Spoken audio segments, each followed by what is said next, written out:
ये बचपन भी कितना सही टाइम होता है ना। एग्जैक्टली कोई टेंशन नहीं, कोई रिस्पॉन्सिबिलिटी नहीं। तेरा भी तो बचपन ही चला। 16 साल की बुढ़िया हो चुकी हूँ, बचपन कब का चला गया मेरा। नी हाँ मदर स्पंजर्स, आज की वीडियो कमजोर दिल वाले ना ही देखे तो ठीक, क्योंकि इस बार मैं अपनी लाइफ में वो मोमेंट्स बताऊंगी जब मुझे खतरों के खिलाड़ी का टाइटल ऑलमोस्ट मिल गया था।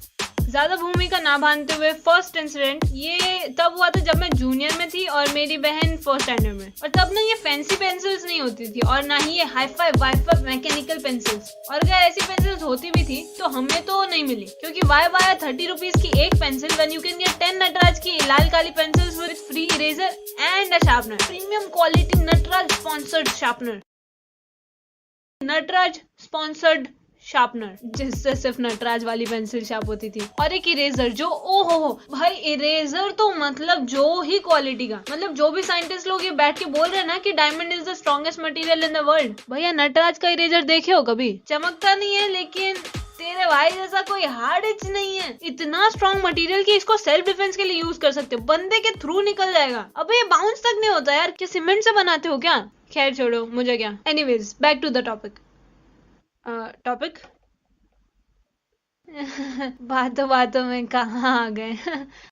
तो तब के टाइम पे ना मम्मी हमें एक एक पेंसिल शार्प करके देती थी, जो हम पूरे दिन यूज करते थे, और फिर जब हम घर आते थे मम्मी वापस शार्प कर देती थी। अब मुझे नहीं पता ये क्यों होता था, मम्मी सीधे से हमें एक शार्पनर दे सकती थी, लेकिन नहीं, मम्मी को लगा कि हम उसमें अपनी उंगली डाल देंगे और घुमा देंगे। तो हाँ, हमारे लिए पेंसिल्स मम्मी शार्प करती थी। पर फिर एक दिन मम्मी ने दीदी को कहा कि बेटा तुम अब बड़े हो गए हो, ये लो शार्पनर और जी लो अपनी जिंदगी। I mean, छील लो अपनी पेंसिल, और इसके लिए भी छील देना।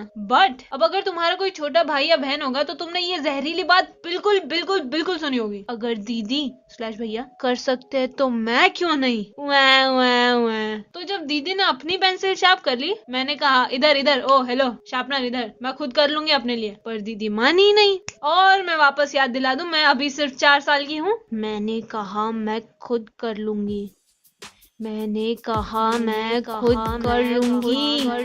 तो मैंने अपनी शार्प पेंसिल ली और दीदी की आंख पे एम करके अपने 4 साल के शरीर में जितनी भी ताकत थी सारी लगा के, the next thing I see is blood on my hand, blood on her face, blood on my face, blood on the floor, blood on the wall, blood in the entire fucking house, blood in the building, blood in the city, blood in the blood everywhere.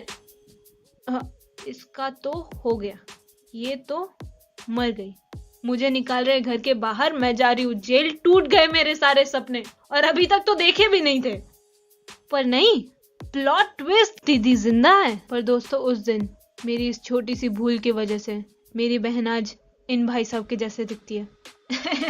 नहीं, ऐसा कुछ नहीं हुआ था, वो हमारा निशाना थोड़ा चूक गया, हम मारना तो चाहते थे आंख पर लेकिन लगी नाक पर।